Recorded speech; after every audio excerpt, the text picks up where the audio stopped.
All right, we are creating a digital landscape today. To begin, you're going to open a web browser in your Chromebook. You're going to go to that waffle and find your drive, that triangle icon. From here, we're going to go to that plus sign that says new, and we are going to click the more button at the bottom. That's where you're going to find Google Drawings. When you open up Google Drawings, you're going to see a checkerboard type background.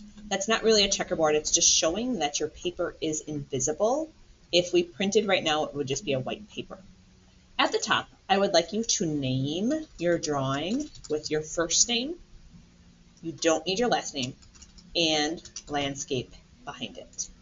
The first thing most of you are going to want to do is add something on the background, a color. So there's a couple ways to do that. The easiest one is to take both fingers on your mouse pad on your Chromebook and click, and you'll get a background option. If you're using a regular mouse, you can just do a right click.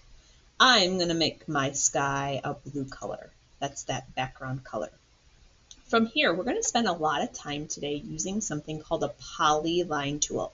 So I'm going up to the top to my line. I'm going to click that side arrow and scroll down and look for the polyline. It actually is a shape you're going to make, an organic shape, which means it doesn't have a name. So I'm going to think about a line of mountains in this part of my drawing. I click a point and let go of my mouse and drag my mouse to a different spot and click. This takes a little while to get used to. I move my mouse, I'm not pushing down on it, and click. You will get used to it after time, and it goes a little quicker.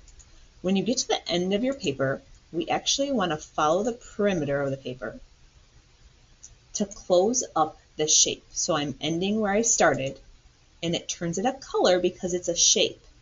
If you're not using the polyline tool correctly, it will not work out this way. So if you're struggling, raise your hand or ask a friend next to you. If I go up to this fill bucket, I can change what that color looks like. So maybe I want to have a row of black mountains or hills or a gray color. I kind of like that value, that shade. There is an outline on the shape. Some kids like that, some don't. It's actually called a border outline. I can click that pencil border, and if you don't want it, you can make it transparent, meaning it's not there. I'm going to add another row of mountains or land using the polyline tool. So this time I'm going to make it look a little bit different. Maybe it's a little flatter, not as much happening. Again, when I get to the edge of my paper, I want to bring it down, over, and close that shape up. Don't freak out. It covered up my previous shape. So there's a couple things that I need to do. I need to send this to the back, push it all the way back. So I'm going to go to Arrange, Order, and send it to the back. Nothing happened. Here's why. That shape is the same color as my previous shape. So let's look at the fill color. If I'm thinking about a landscape and things getting further away from me, they're going to get lighter as they go back in space. So I created a lighter value for that land. I kind of like that. All right, I am going to add, I just clicked and didn't want that shape.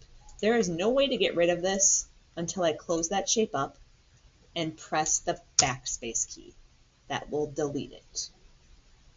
I'm going to use the polyline tool. I'm going to create one more landform just to go over that tool again. Clicking. Every time I move this point, I am not clicking my mouse. Going all the way across my paper. I'm going to close that shape up by going down and over and back up. And as you can remember, to send that shape to the back, I'm going to go to Arrange, Order, Send to the back.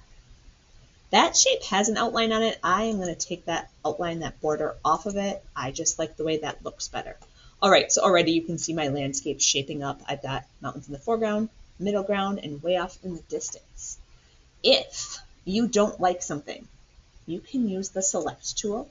You can click on it, and you can press the backspace key. It will get rid of it. If you delete something on accident and you're like, oh, I want that back, you can undo up here with these arrows and bring it back. All right, I'm going to continue to use that polyline tool. I'm going to create some trees in the foreground. All right, I need to get that polyline tool back. There it is. I know I have the polyline tool because I see that plus sign. All right, I'm going to make a tree. I'm going to make more of a pine tree looking Christmas tree. And because it's in the foreground, at the bottom of my paper closest to me, it's going to be quite large. So big, it's actually going off the bottom of my paper.